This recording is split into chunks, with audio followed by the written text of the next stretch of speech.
Isaiah 24 through 27, we have really the global eschatological gospel in 4 chapters. It is a mini book of Revelation, and it's such a fascinating book. We have the removal of Satan and all forces of evil that have been causing and wreaking havoc and deceiving nations. We have the removal of Satan in this. We have the removal of all that's sinful. We have the salvation of Israel, and we have God vindicating His name and His plan and His purposes at the end of this age. And it's all nestled in these 4 chapters.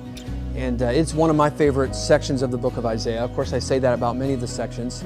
But when we start with chapter 24, it's such a clear view of what the earth will experience leading up to the final days before Jesus comes.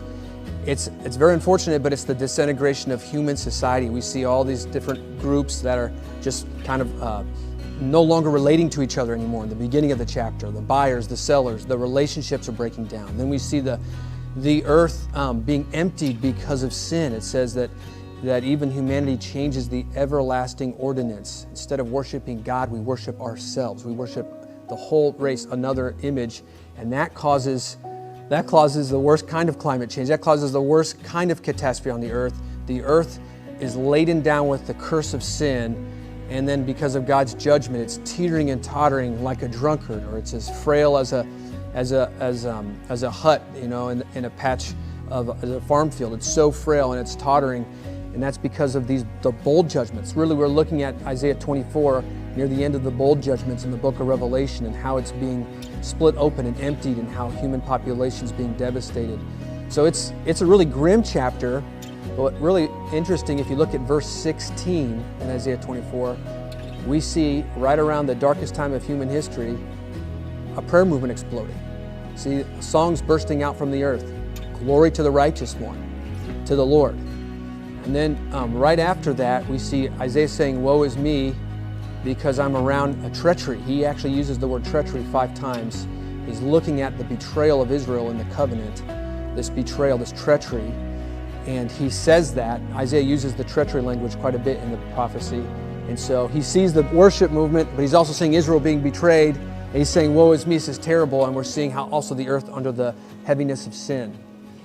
But things get a lot better in this section, because in Isaiah 25, after Jesus is punished the fallen angels, after he's come back and executed all the wicked kings, he sets his kingdom up in Isaiah 25 verses 5 through 8.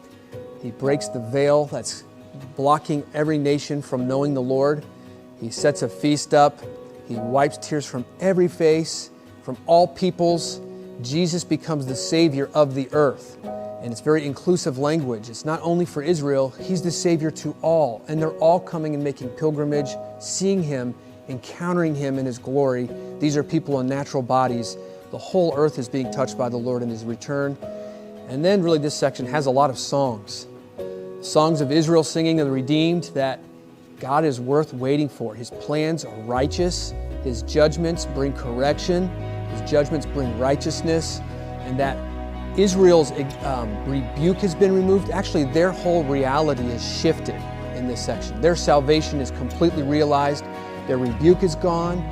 The original boundaries promised to Abraham, their borders have expanded. It's a large nation. It's a populated nation now.